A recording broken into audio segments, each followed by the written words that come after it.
All right, it looks like it's 2:30, so we'll go ahead and get started. Welcome everyone this afternoon. Today we are going to be doing a webinar on the updated ADA policy. As many of you all know, we recently updated the EPG for the new ADA policy, so we wanted to take this opportunity to kind of verbally walk through the changes that we have, because they are fairly complicated, and also have an opportunity to take questions. So since we are doing this as a webinar, please be sure that you are muted when you're not talking. And then for the best experience, we would recommend that you disable your video, because we do have quite a few people on this call. Whenever you're submitting questions, please submit it through the chat pod directly to me, Kenneth Voss. I should be on there. And then I can go ahead and ask those questions. Or if you want to ask a question verbally, please introduce yourself whenever you make that, ask that question. We plan on providing an opportunity to ask questions between Brenda Harris's presentation and Julie Stottlemyer's, or at the end of the presentation. So this webinar is being recorded. This is the second day that we're doing this. We're hoping that today is a little bit better than yesterday, so we had some technical difficulties, but it started out great so far. So the presenters today are Brenda Harris, the Assistant State Design Engineer. She will be presenting on right-of-way and determination of responsibility. Julie Stottlemyer, the Assistant State Design Engineer, will be presenting on design and impacts to projects. Then me, Kenny Voss, I'm the Assistant State Design Engineer, and I will be the moderator and kind of a resource for helping answer questions after the presentations. So without any further ado, Brenda Harris will get us started on the presentation.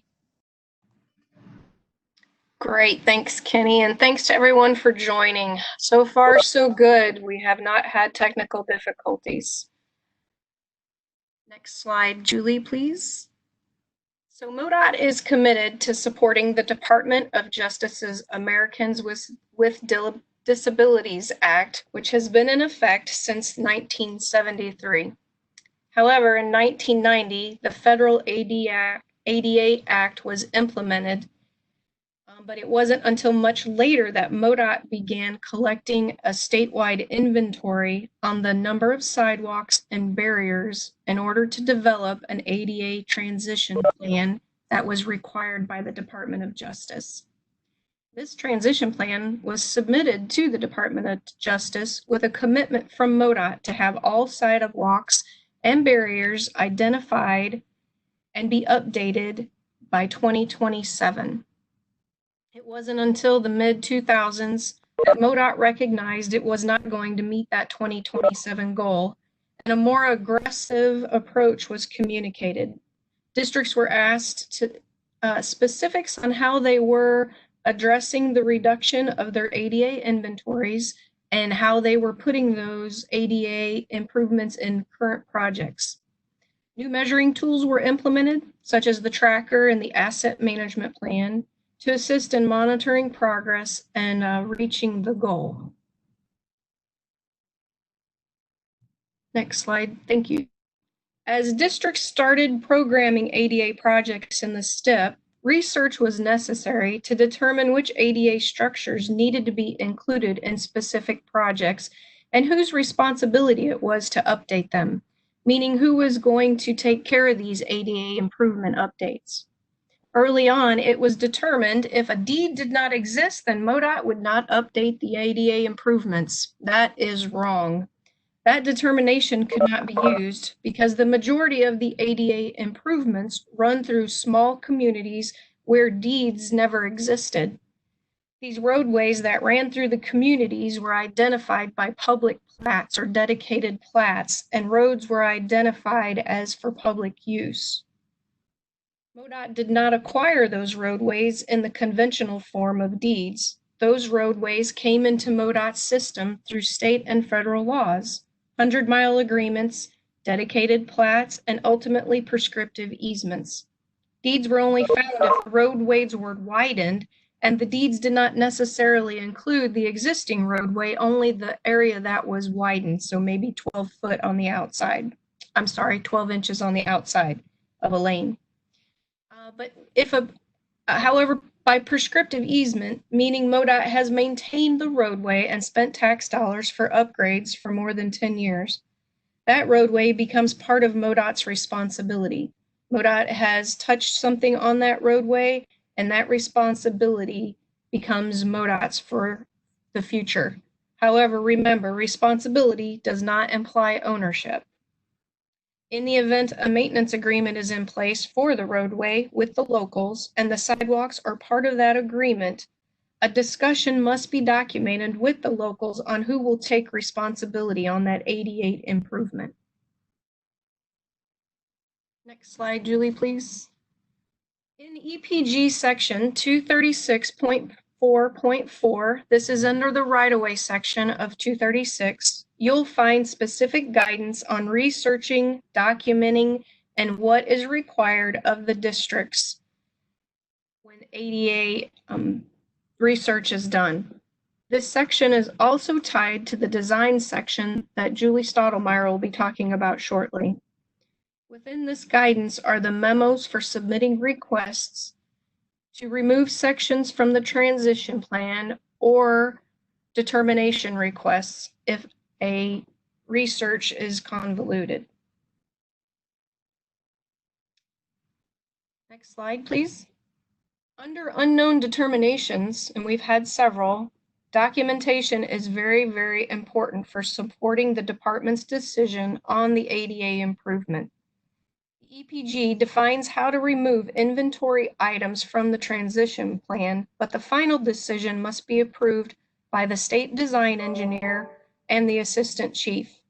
These requests run through the district right-of-way section and then through central office right-of-way to be submitted to the state design engineer and the assistant chief. Once research has been exhausted on ADA responsibility, and the district concludes the improvements are outside of the department's responsibility, or the local community is no longer populated or has commercial or public businesses, the district can request central office to remove the ADA improvement requirements from the transition plan, as long as they provide the proof and the reasoning as to why it is unfeasible to develop those ADA improvements.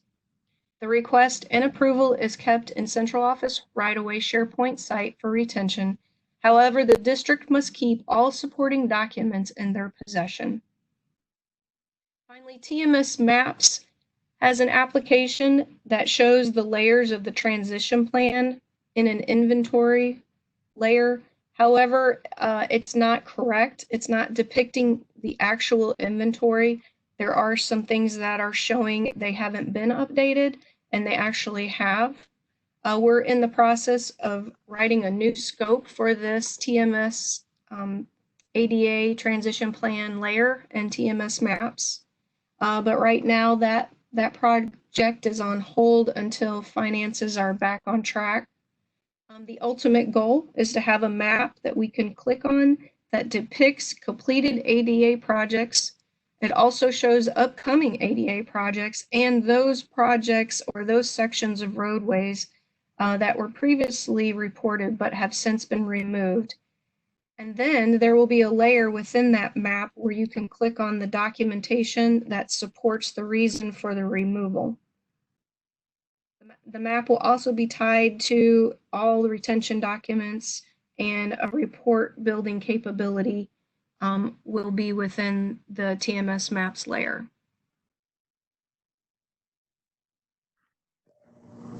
All right, we'll take a little break here now. Does anybody have any questions on Brenda's presentation so far?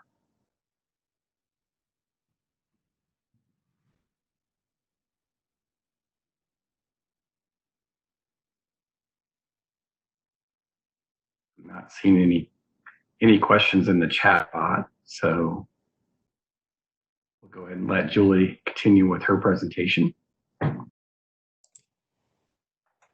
Thank you, Kenny. Hello, everyone. I am Julie Stottlemyre, as Kenny mentioned. You can see that we have a lot of overlap between right-of-way and the design side. And so there's a lot of back and forth between the two areas that you're going to have to work with. And as we mentioned, I'm going to talk about some right-of-way processes that are involved with the design, just as Brenda talked about some of the right-of-way things as you go along with your design.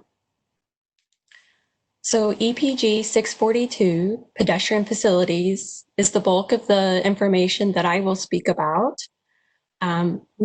After talking about this for about a year, and even in a lot of our district visits, just found out that it was just better if we just kind of took a whole comprehensive look at EPG Article 642.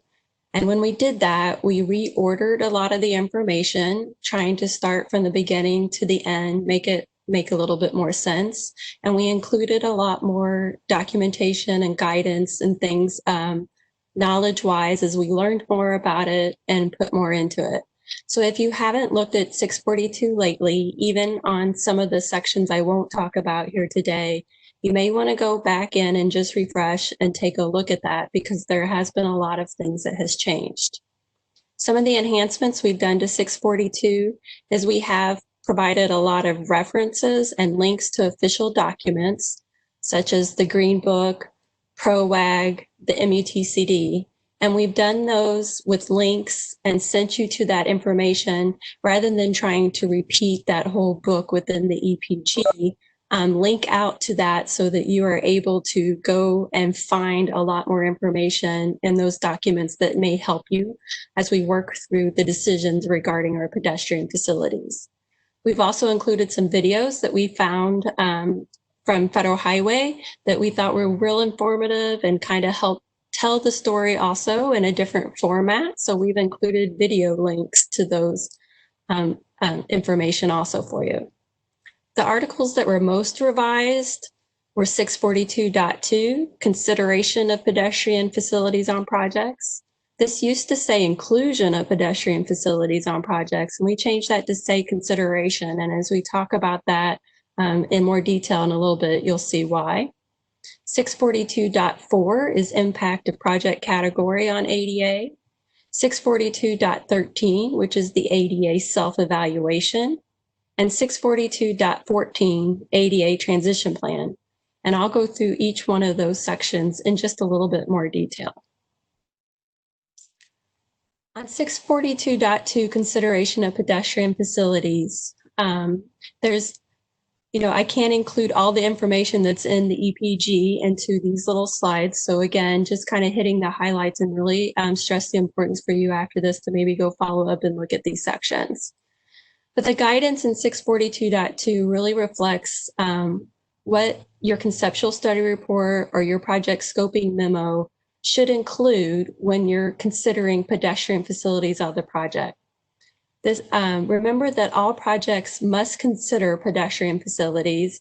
And so this should be a section that you go to very frequently on every project and look at those bullet points that are listed, and be sure you include information about your pedestrian facility on that. Even if you go through all those bullets and then you decide that pedestrian facilities are not going to be included in this project, that also should be documented of why you did not include pedestrian facilities into the project.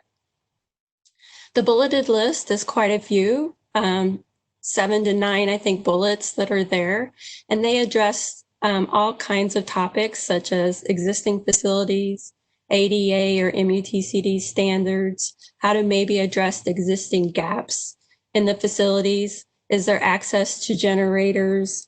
What might be some barriers? How do our project align with maybe a local entity's sidewalk or transition plan? All kinds of things for you to think about as you start looking at your projects. One new item in that bulleted list is related to removal of sidewalk. Now, this is something new and probably something that nobody thought we would talk about or think about. But as Brenda alluded to a little bit, what we've also found is that we've had sidewalks installed in communities, sometimes back to the 20s or 30s, And is that sidewalk still needed? Is it still viable? Is it still a working facility? Does the town even have generators that support that sidewalk? So, and we also know our system changes a lot. So this is an item for you to look at and to say, you know, removal of sidewalk may be okay. There's a lot of things to consider, but removal may be okay. And as I mentioned, this is to serve as your project documentation and information on your decisions that you made along the way, and it's to be stored in e-projects. Now, impact category on ADA, we've kind of rearranged this section to focus on 3 types of projects. When the EPG articles were written, we were probably in a state of our designs where we were starting with brand new facilities, you know, had a different funding and we're doing things a little differently than we did today. So we really needed to go back and look at this section and say, how does ADA and project category fit in with the projects we're doing today? And we know that we're just doing a lot of resurfacing, adding shoulders, alteration type kinds of projects. And then work by our maintenance forces and what does the work that they do have an impact on ADA? So this section is broken down into 3 parts: new construction, alteration projects, and work by maintenance. So a lot of information there. Suggest again, like you said, you go and look at that. I will skip talking about the new construction portion and just go into the alteration of projects. So in this section, the definition of alterations of projects is very much the same as it was before. However, new to alteration examples of work are items as they relate to traffic signals and accessible pedestrian signals. When we created our transition plan and our ADA policy, we were silent on traffic signals and how we were going to address those for ADA. That has now been included in this section. We have even defined what some alteration activities that would occur for a traffic signal that would then require the addition of ADA into the projects. And just a couple I've listed here is whenever we would do an upgrade to a signal controller, that would be considered an alteration project. We have a lot of intersections that are being converted over to flashing yellow arrow. That would be an alteration project. They have created a nice flow chart for the accessible pedestrian signals of when you would want to include those into any existing traffic signals or even new traffic signals. So go look at that flow chart. Oops, sorry. I went way back. So go look at that flow chart as it relates to that to help you make that decision.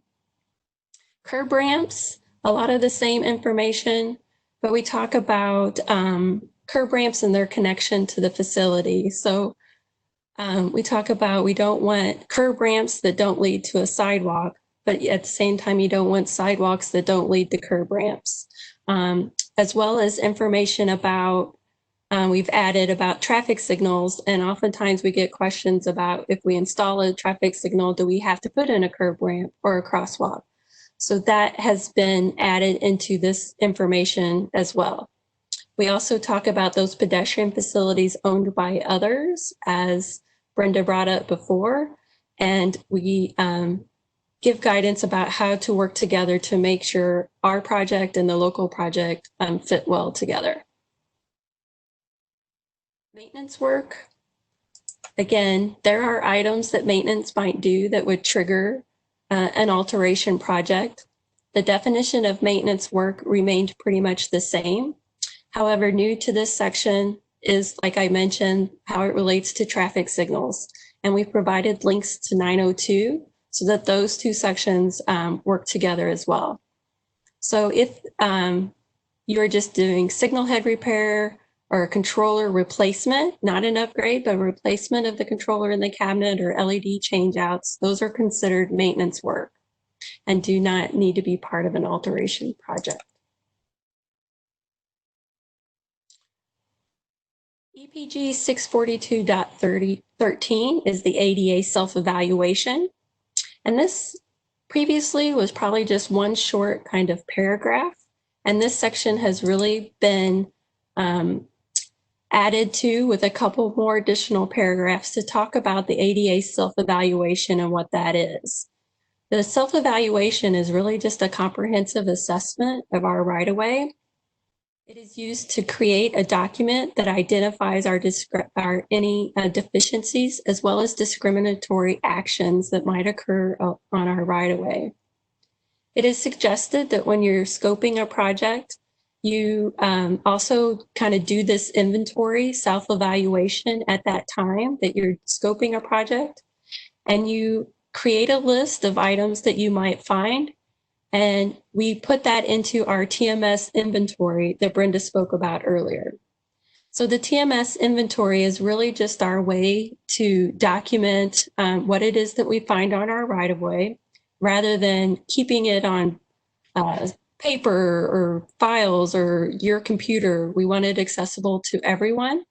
And the reason that is important is as we're scoping projects or even looking at a statewide, how are we doing completing our inventories, and even just keeping up with the information that's in there, like I talked about discriminatory actions. We want you to even use that for any complaints that you might find. That could help us make adjustments to our public meetings. It also serves as a way to document how responsive we are being to complaints that we receive regarding our right-of-way as well. The self-evaluation then is really used as the foundation for building a transition plan. And we have also inserted a video that describes very well the self-evaluation process.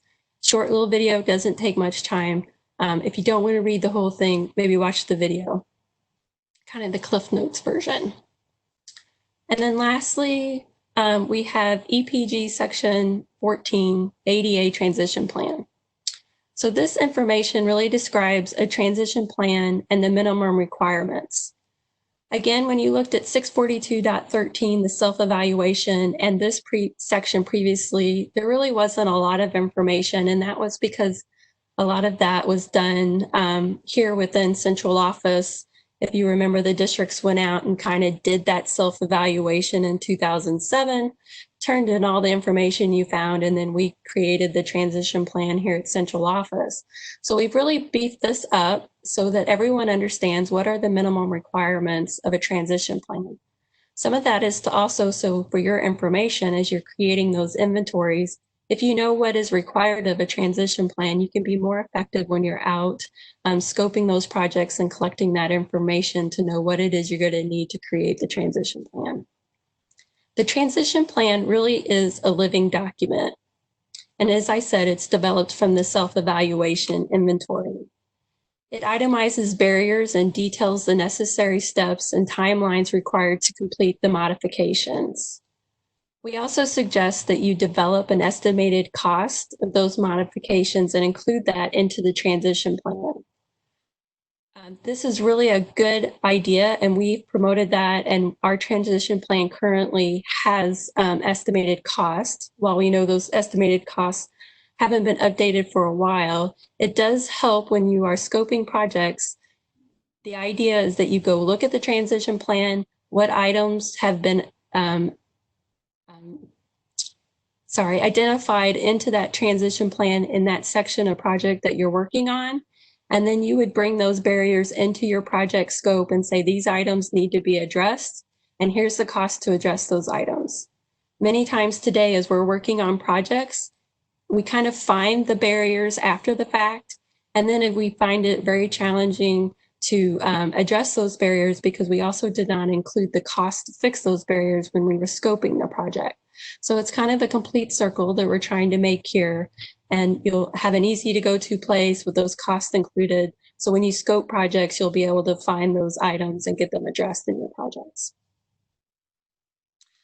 Barriers identified shouldn't just be things like sidewalks and curbs. It should also include maintenance of items. So we know many times that we have put down detectable warnings. Some of those are maybe glued down kind of detectable warnings. Some of those could have been the cast in, where you set that hard piece of concrete down or plastic down into the concrete, where the glue has come up after several years, or those plastic pieces have broken and the detectable warnings are no longer effective. Those would be items you would also want to include in the transition plan and make sure that we have a process for getting those items fixed. And it's also a place, like I mentioned, that we would want to store our complaints. So you as a district, if you receive any complaints about the system from either using the facilities or attending public meetings or anything within our buildings, this would be a great place to also document those as well.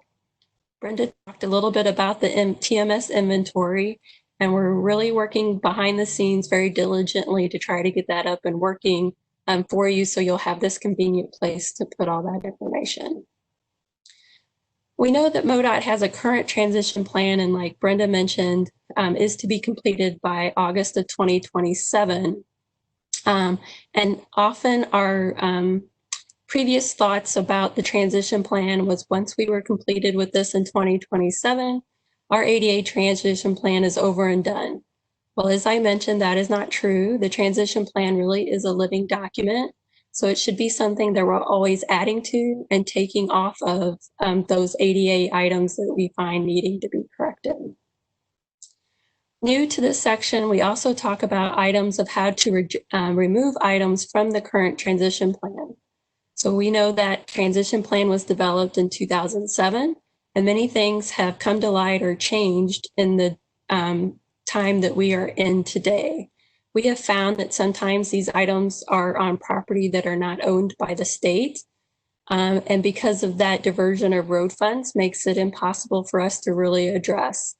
We know that towns have changed in the way they look and feel in the amount of time that we have also brought those items onto our current transition plan.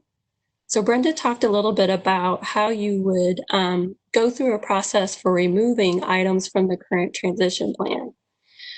We want to be careful in this item in that we really don't just easily go in and delete an item. We want to make sure it's vetted, that it's had several eyes to look at it, that we really feel we have done our due diligence to really show that there is either no longer a need or a way for us to address this item. Again, this is a document that we use with Department of Justice or others to show that we are being good stewards and updating our transportation system as to comply with all our federal laws. And so that's why we just ask that there's a little additional steps when you want to remove items from the current transition plan that we go through and make sure that we are just being very diligent in those thoughts and documenting those as we go along.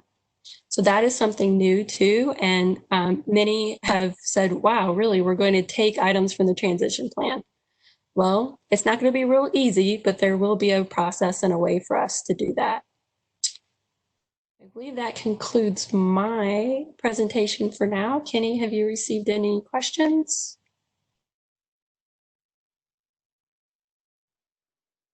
I did receive one comment from Ashley from our historic preservation group. She just mentioned to the group on the chat is that, when we do remove some sidewalks, it may trigger section 106. So if we do choose to document that in our conceptual report or our scoping document, that we need to submit that with our RES so that the environmental and historic preservation group can evaluate what permits might be needed for that. Thank you. We may need to add something, Ashley, may need your help to add something into that section to make sure we don't miss that. Yes, both Karen and I would be happy to help you with that. I guess I probably shouldn't speak for Karen, but I'm pretty sure she would be happy to help also. Thanks, Ashley. Other question that we had is there a definite process on removing a section of sidewalk?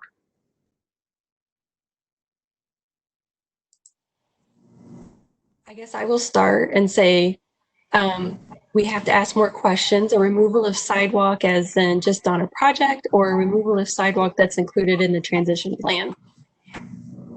If it's just a removal of a piece of sidewalk that has not been identified in the transition plan, I think there are steps we can go through to look at removing that sidewalk.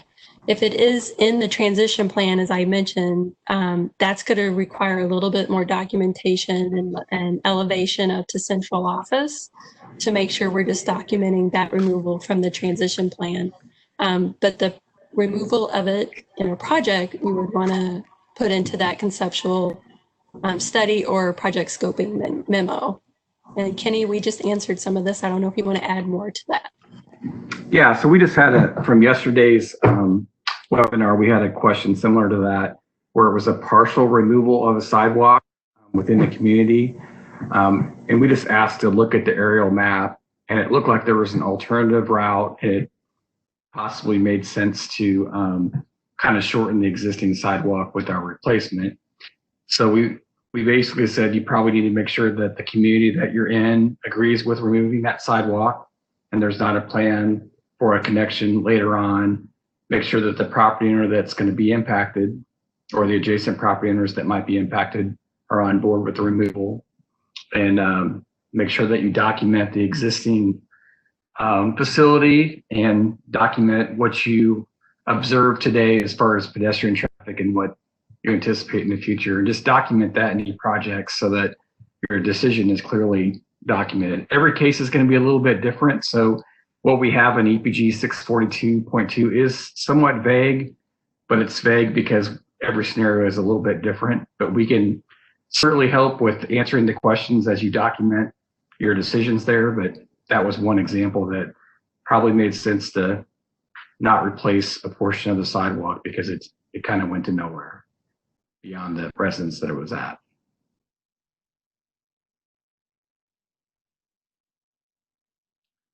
All right. Another question we have is, are alterations, as in signal improvements, that trigger only design alterations? Are signal improvements that trigger only design alterations? It's in the chat bot, Julie. I do see that. Looks like that may have come from Troy. Would you want to just maybe tell us more, Troy? Well, I was just kind of curious. You mentioned signal improvements where you're installing yellow arrows and that type of stuff, and our traffic department's doing that. They're stepping their way up and down the Belt Highway in downtown St. Joe, and I don't think that that's ever been a consideration while they're doing that. And I was just curious if these alterations that you're talking about, signal improvements that trigger, if that was only design alterations. So no, and that is why we worked a lot with traffic on these ADA improvements. As you know, from the design side, anytime we make improvements to a project, that means we have to go look at the ADA barriers and address those into our projects at the same time. So traffic would be required to do the same thing. If they're out changing to flashing yellow arrow at that signal, they should be reviewing what are the ADA barriers that are at that signal and also bringing those into compliance at the same time.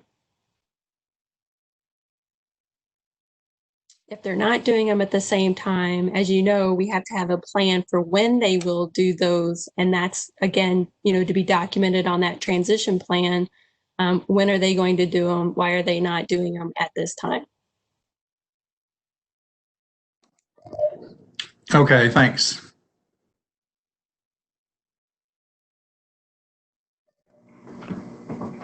Troy, I would say ultimately, our transition plan says that we plan on upgrading our entire system by 2027. So, some of that documentation could be that you have a resurfacing job that's coming up on that route that would address all the alterations at that point. And a point I'll just point out too, when we made the transition plan, traffic signals were not part of the inventory or the items that were addressed at that time. We knew that was a big miss in our transition plan, and we anticipate talk to traffic division about the need to go back and look at those and be including those into that transition plan. Like you said, that next layer of transition plan beyond 2027. But I would be, talking with them, Troy, and just making sure they understand what their requirements are and what their plans are for getting that, and if you can get that have them document that. Well, I think, prior to this, we did a bunch of work in St. Joe and did a bunch of improvements to address our transition plan deficiencies. But what we did not do the audible, because at that point in time, the audible was not, I guess, part of the decision process. It was mainly we're basically took the stance that we weren't doing it unless there was somebody who was specifically stated that said they had to have that in order for it to be considered. And now it's my understanding there's a flow chart process that you have to go through on the audible. And we haven't been through that, or I haven't been through it to the point to even know if this would trigger that necessity or not. That is correct. Like I said, when we developed the transition plan in 2007, signals were not included. We knew that was a miss of signals and even the audibles. Traffic had a team that worked to come up with some standard plans, standard specifications. We didn't even have all that information worked out to try to create a standardized installation. And they have completed that now. And so that's why we have now included the accessible pedestrian signals into the conversation.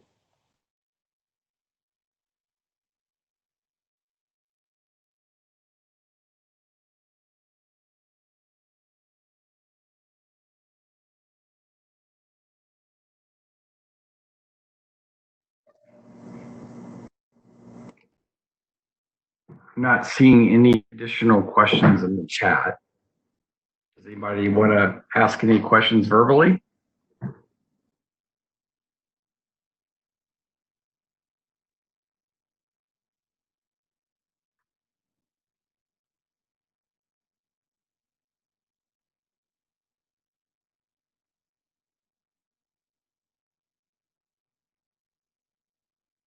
All right. As part of the monitor for this meeting, I was keeping track of attendance through the participants on the side panels. So we will submit that into Human Resources to add to the Mo.U roster. So you'll get credit for taking this webinar. So I think I got everybody covered. People that I had questions, I kind of sent chat questions to them while they were in the presentation. But I think I've got everyone covered, and it looks like I have 51 participants on the call. Again, I'll give one more last minute for any more questions through the chat or verbally.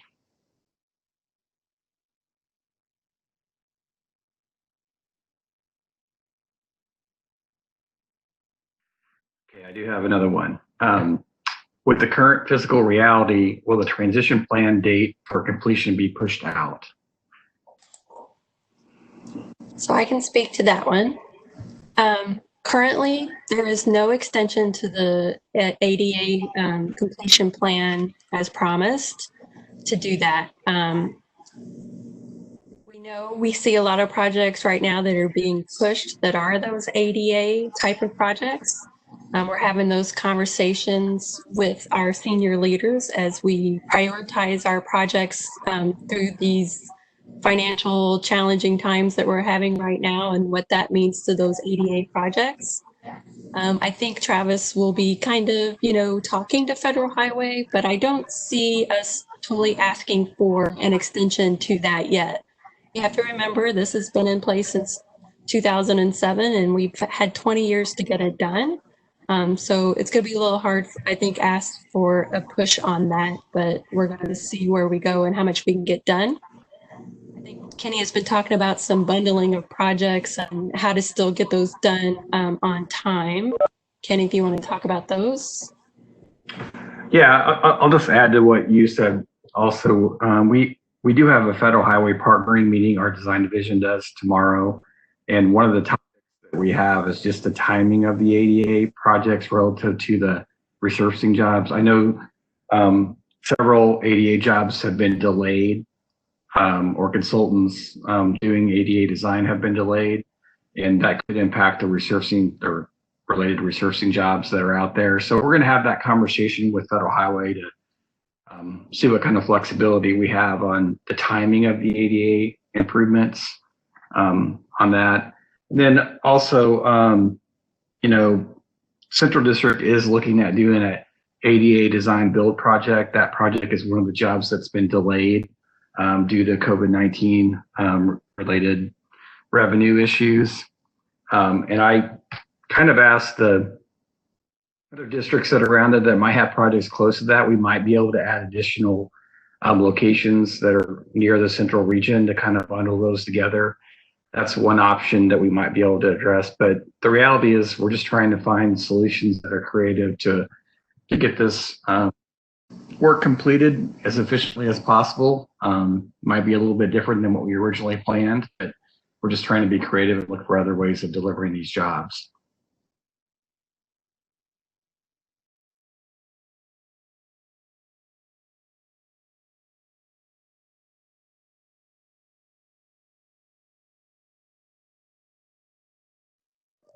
All right, there's a question in there that says, were any questions asked yesterday that should be mentioned today?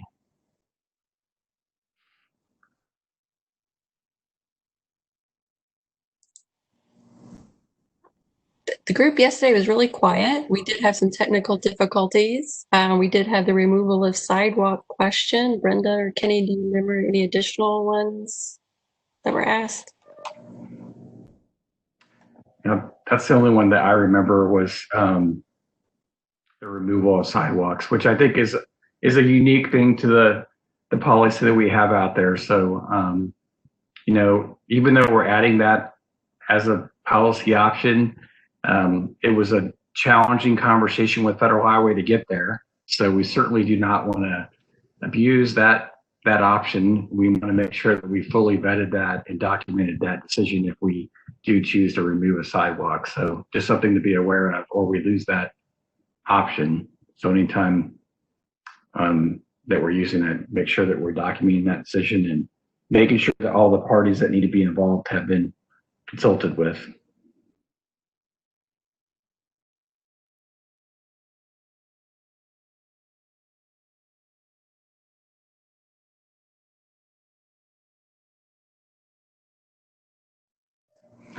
All right.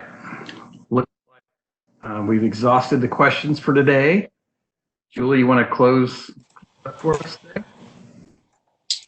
Sure. Thank you everyone for attending. If any of you were present yesterday, thank you for giving it a second try today, and we apologize for any of the technical difficulties we had. If you liked this format and this kind of going over policy changes that are made, certainly give us your feedback to that, how you thought today's format went. If you think this is something we should continue, that you liked, we're certainly open to doing that. And definitely in this time when we're working more remotely and not as connected as we once were, this is a way to for us to communicate these policy revisions. We're getting better with the technology, and we're certainly willing to keep doing that. We only want to do it, though, if you think it's valuable to you and for your time. So thank you again. We will be recording this, like Kenny said. We'll be adding the closed captioning onto that. I have it as posted to our design SharePoint site. It might be to our YouTube channel that Steve has, whatever, but we'll make sure we send that out for you. And then, like I said, you received MoDOT-U credit today for attending. So this was, like I said, a year or more in discussion and work to get this all completed and even if you look through the EPG and you like it or don't like it or wish there was more of this, certainly let us know, as that's the only way we know how to improve is if you let us have your feedback. So that's all I have. Thank you for attending.